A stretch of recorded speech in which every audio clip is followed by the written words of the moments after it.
Welcome to Now You Know BC. I'm Bob Kronbauer, also known as BC Bob, and on this show I introduce you to interesting people, places to go, things to see, things that have happened in the past. You will hear our collective stories. And this week we're talking all about skateboarding in BC. I've been skating since the early 1990s. I'm old. I worked as a skate mag journalist for years, and in fact, I started the world's first online skateboarding magazine out of my apartment in Kitsilano in the 90s. I have a ton of stories about skating in BC, so you can probably expect at least one episode about it every season of this show from here on out. Let's dig in. Did you know that Canada's oldest skateboard park is now a long-lost monument that was filled in with dirt more than 40 years ago, and that some people are hoping to have it dug up and revived?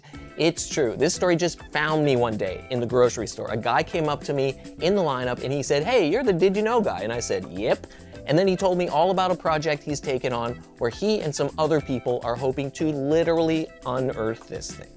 Now, most historians will tell you that Vancouver's North Shore has two historic skate parks, Sealand Bowl and Griffin Bowl. They're both still being used, and they were both built in the late 1970s during the height of the first skateboard boom. That boom was largely sparked by the invention of this. Urethane wheels were invented in the early 1970s and are still in use today. Much smoother to ride than the original clay wheels, their introduction basically made skateboarding more fun and easier to do. And after these were introduced, that led to the industry taking off and bowl-style skateboard parks popping up all over North America. These are ones that are shaped like a bowl, and many of them have snake runs, which look like a snake.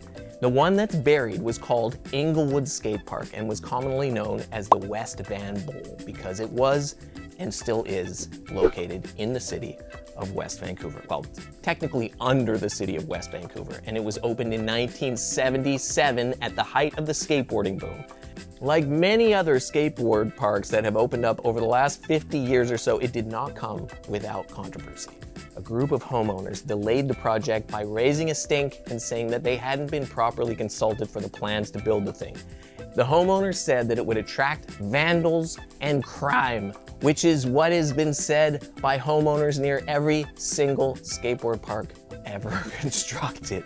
But West Van City Council eventually voted to approve a $12,800 budget to build it. And it was the first non-commercial skateboard bowl in all of Canada. And the neighbors, they hated it, but the skateboarders, they loved it. And West Van's recreation manager once hailed it as a huge success, telling the local newspaper that he had, and I quote, "never seen such another recreation facility utilized to the extent of this facility."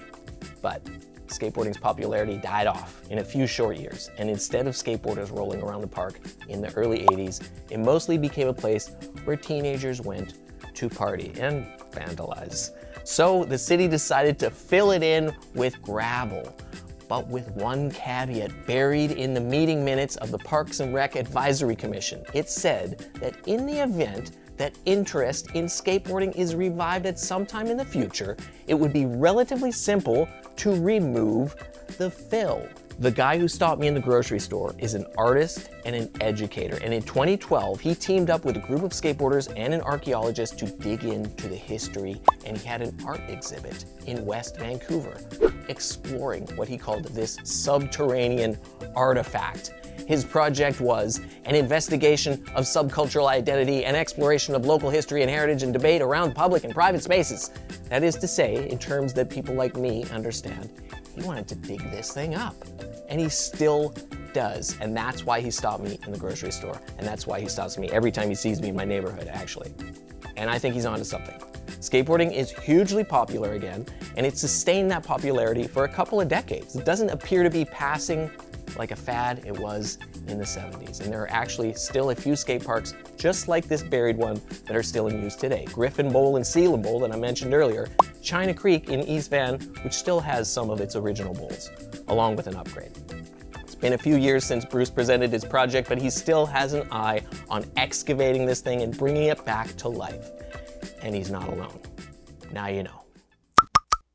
Coming up next, we have pro skateboarder Joe Buffalo.